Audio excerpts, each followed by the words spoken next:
Isabella Martinez, that's my name. I never knew my dad, but honestly, I didn't feel like I was missing out on much. Mom worked her ass off to keep food on the table and a roof over our heads.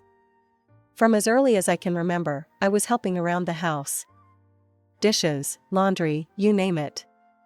Mom always said, "Bella, you gotta learn to take care of yourself. The world ain't gonna do it for you." Those words stuck with me. Our apartment was small, but it was home. The sound of Mom's ancient sewing machine was the soundtrack to my childhood. She'd stay up late, mending clothes for extra cash. I'd often fall asleep to its rhythmic hum. What did I like? Computers. It started when our school got a bunch of donated PCs. Most kids used them for games, but I was fascinated by what made them tick. I'd stay after school, tinkering, learning. One day, Mr. Johnson, the IT teacher, caught me trying to install some video editing software. "What are you up to, Isabella?" he asked, eyebrow raised. I froze, thinking I was in trouble.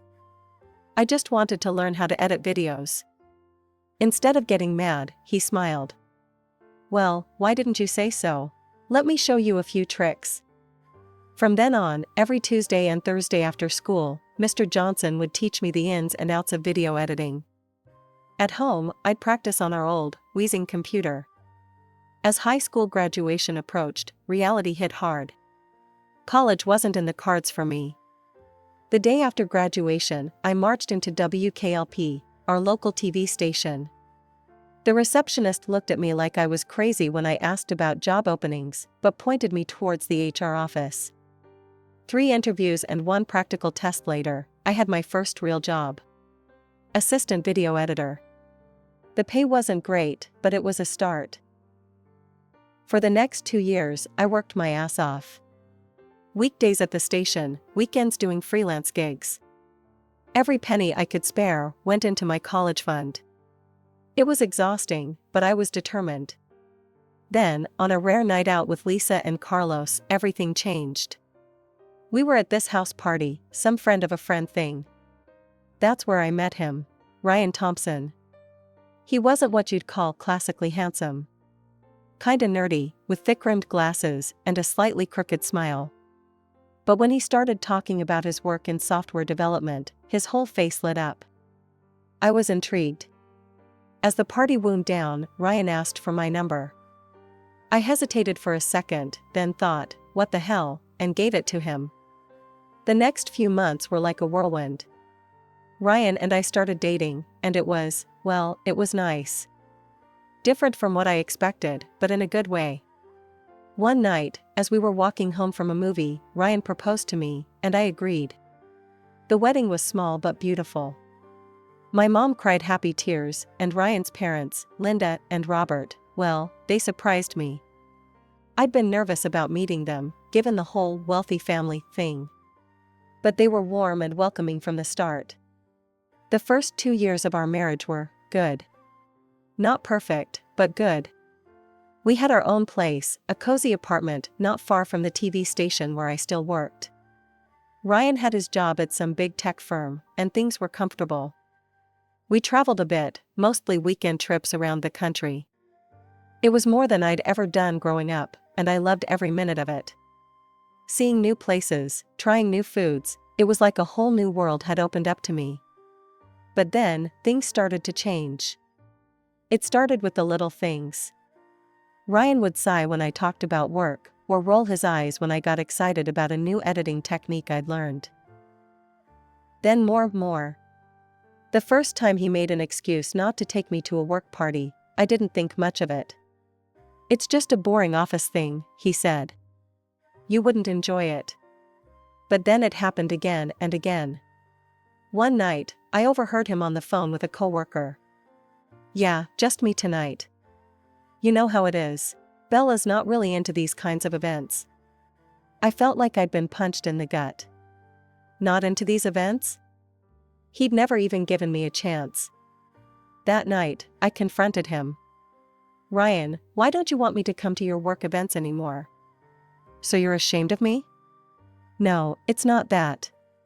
It's just, sometimes it's hard for you to keep up with the conversations, you know?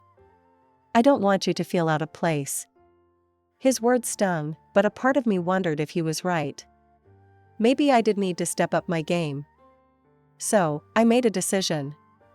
I was going to go back to school.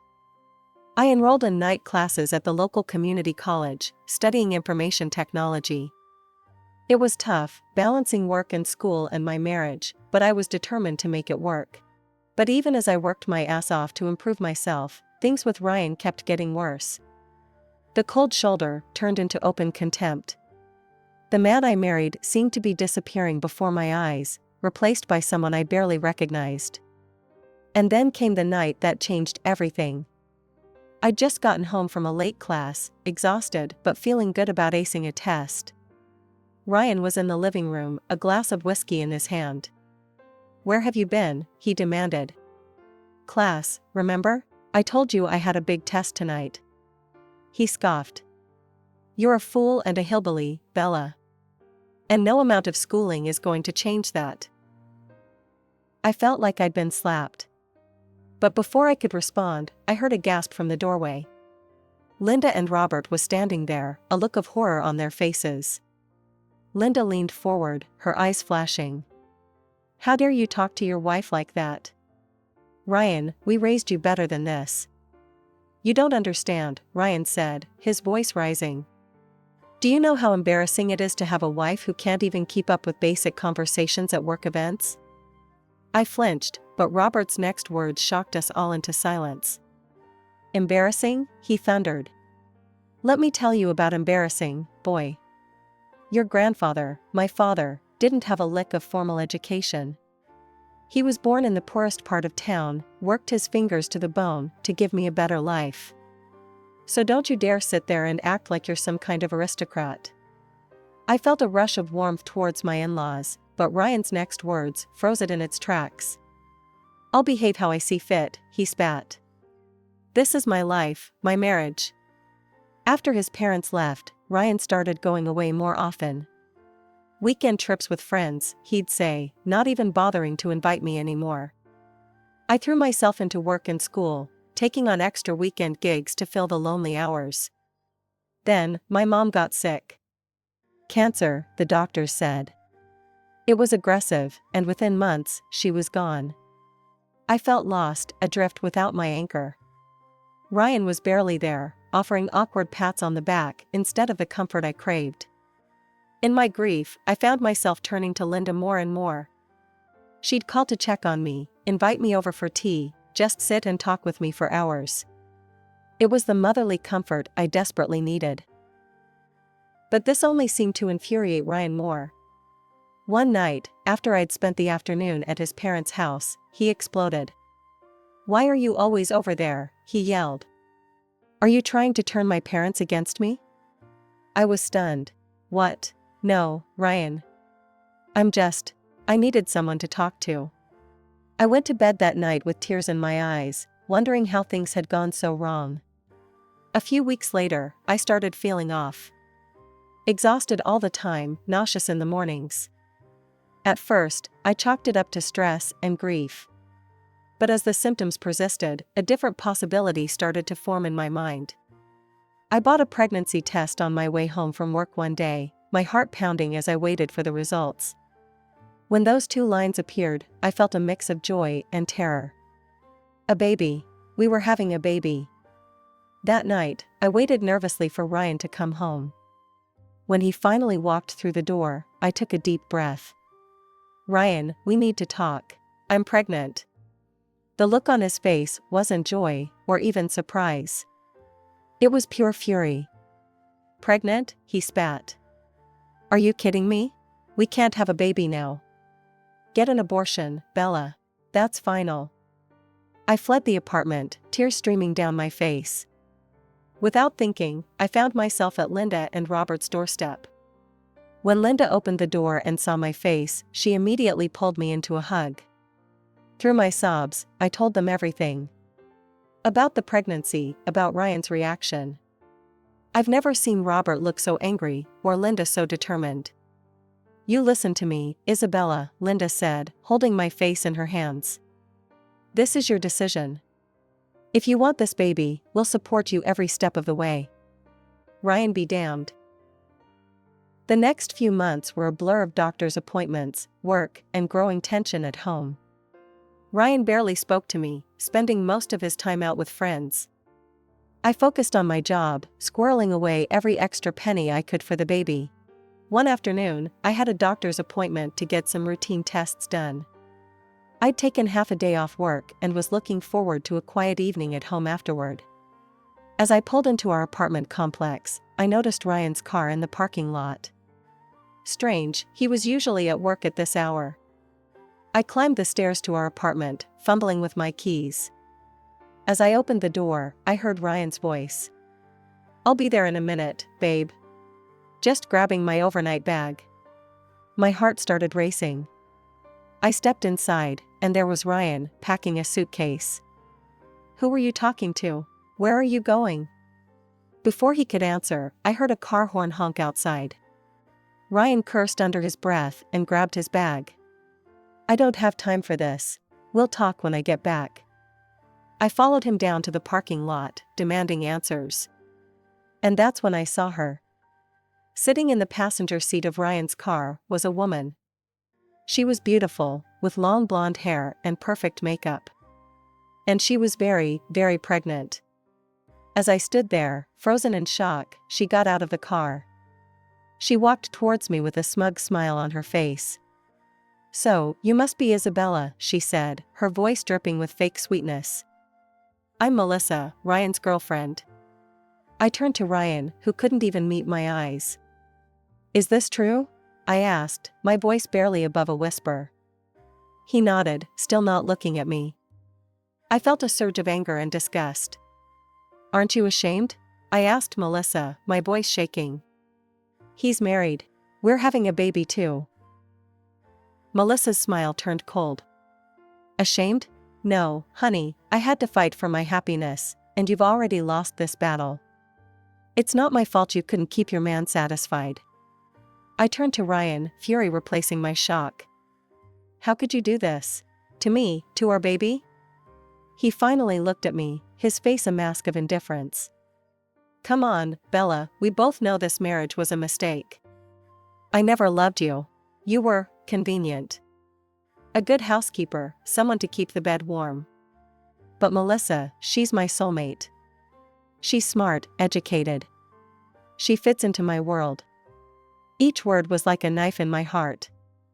I stood there, tears streaming down my face, as Ryan got into the car with Melissa.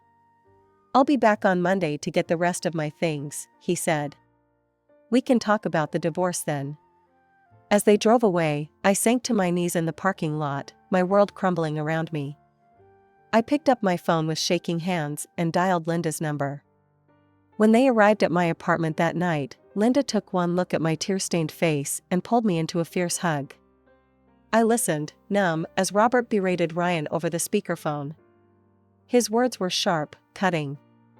How dare you treat your wife this way, he thundered. The woman carrying your child. Ryan's voice came through, defensive and cold. Dad, you don't understand. Melissa is. Don't you dare mention that woman's name. Linda cut in. We will never accept her, do you hear me? Never. There was a pause, then Ryan's voice, eerily calm. Fine, I don't need your acceptance. I don't need you at all, I have Melissa now, and that's all I need. The next few months were a whirlwind. With Linda and Robert's help, I found a small apartment closer to them. The divorce proceedings were ugly, with Ryan fighting me every step of the way. But in the end, it was done. I was free of him, at least legally. When my daughter, Sophia, was born on a crisp autumn morning, it was Linda who held my hand through the labor. Robert paced the waiting room, every bit the nervous grandfather. Ryan refused to even see Sophia. When I took him to court for child support, he had the audacity to demand a paternity test. I agreed, knowing the truth. The results came back, confirming what I already knew, Sophia was his. The court ordered him to pay alimony, but I knew better than to count on his support. The years that followed were challenging, but also filled with unexpected joy. I threw myself into my studies, finally earning my degree in information technology. At work, my dedication paid off with a promotion to senior editor. But the real blessings were Linda and Robert. They embraced their role as grandparents with a fervor that sometimes brought tears to my eyes. Weekends were filled with trips to the park, family dinners, and impromptu movie nights. They were the family I'd always dreamed of, and Sophia adored them. 5 years flew by in a blur of bedtime stories, scraped knees, and proud moments. Sophia was growing into a smart, kind little girl, with her grandmother's smile and her grandfather's curiosity. Then, one ordinary Tuesday, everything changed again. Robert collapsed at home. The diagnosis was grim: advanced pancreatic cancer. The doctors gave him months, maybe weeks. I threw myself into helping Linda care for him. Work, Sophia, my own needs, everything took a back seat. Robert had been more of a father to me than my own had ever been, and I was determined to be there for him until the end. Despite our best efforts, despite the treatments and the prayers, Robert slipped away from us 3 months later. I held Linda as she wept, feeling as though I'd lost my own father. At the funeral, I stood between Linda and Sophia, our hands linked. Ryan didn't show up. I hadn't really expected him to, but his absence was a stark reminder of how far he'd fallen. As the weeks passed, Linda's health began to decline rapidly. The loss of Robert seemed to have drained her will to live. She became frail, often confused, and prone to long bouts of silence. The solution came to me that night as I lay awake, worrying. The next morning, I called my boss and arranged to work remotely.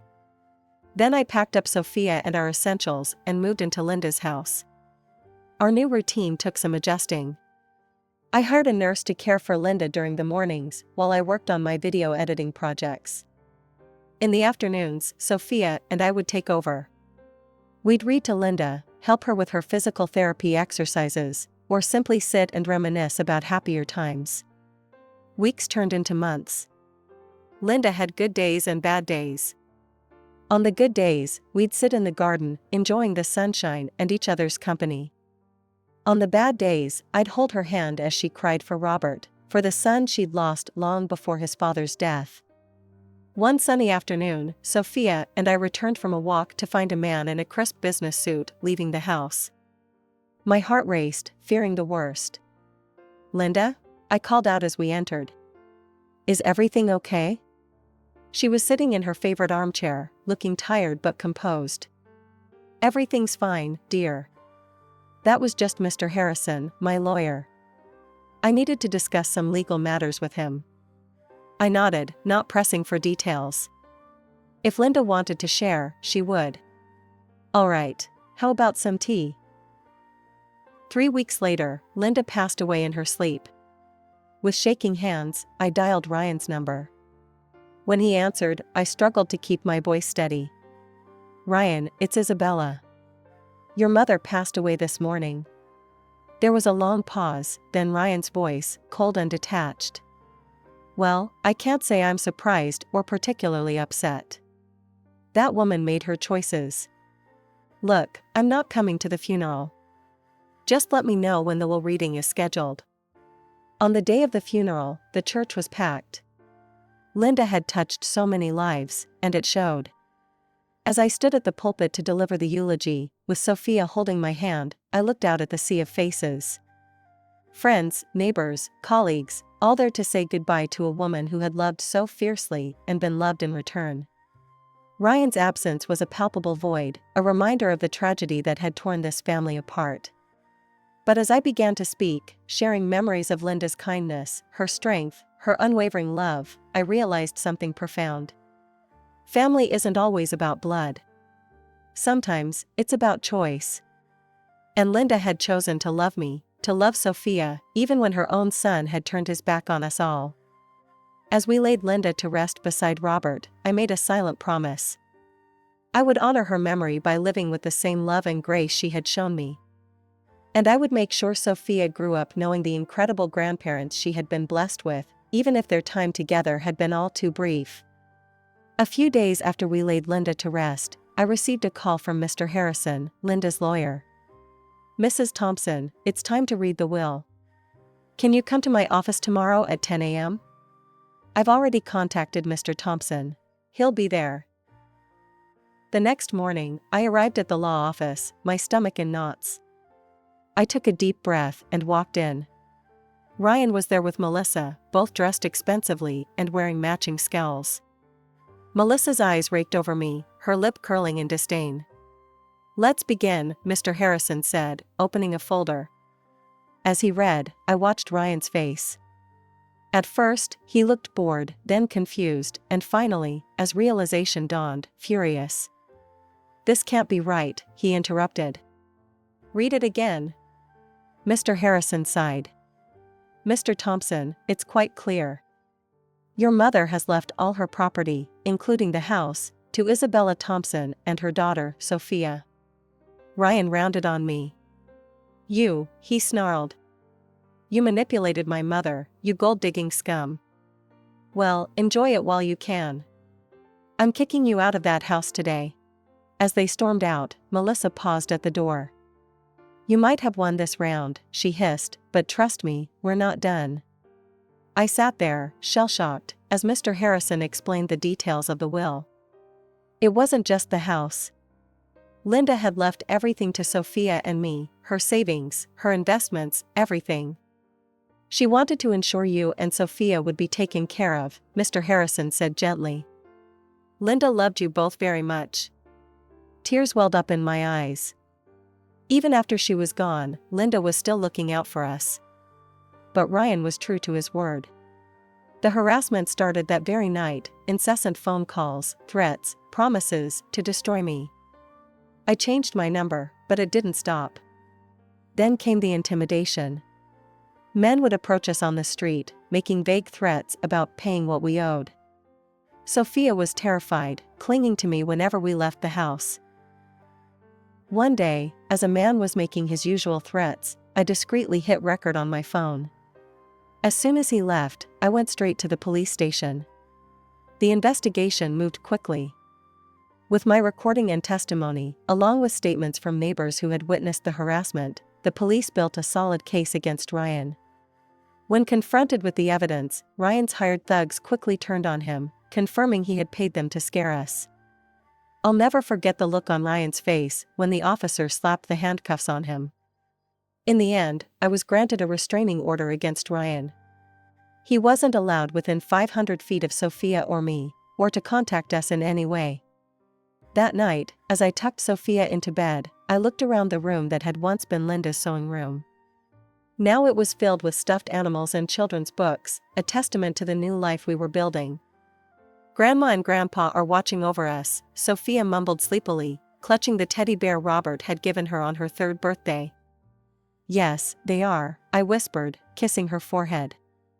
"And they'd be so proud of you, my brave girl." Life had finally settled into a peaceful rhythm. Sophia was thriving in school, and I had recently been promoted to deputy director at the TV station. Linda and Robert's legacy had given us security, but I was determined to build our own success. One sunny afternoon, as I left work, a familiar figure stepped out from behind a parked car. Melissa, Ryan's wife, looked nothing like the polished woman I remembered. Her hair was disheveled, her eyes red-rimmed. "Isabella, please," she said, her voice breaking. "I need your help." I tensed, ready for another confrontation, but her next words caught me off guard. "Our son is sick. He needs surgery. Please, we need money. Just half of the inheritance." "You don't need it all, do you?" Something felt off. "What's wrong with him?" I asked cautiously. Melissa's eyes darted around. It's his heart. No, his kidneys. The doctors say." As she fumbled through her explanation, I remembered our first encounter, her smug smile as she declared victory in our battle. A cold clarity washed over me. "You know, Melissa," I said calmly, "someone once told me that I had to fight for my happiness. And it looks like you've already lost this battle." Her face transformed, the mask of desperation replaced by fury. You scum, she spat. You owe us that money. It should have been ours. I stood my ground. I don't owe you anything. Now leave, or I'm calling the police.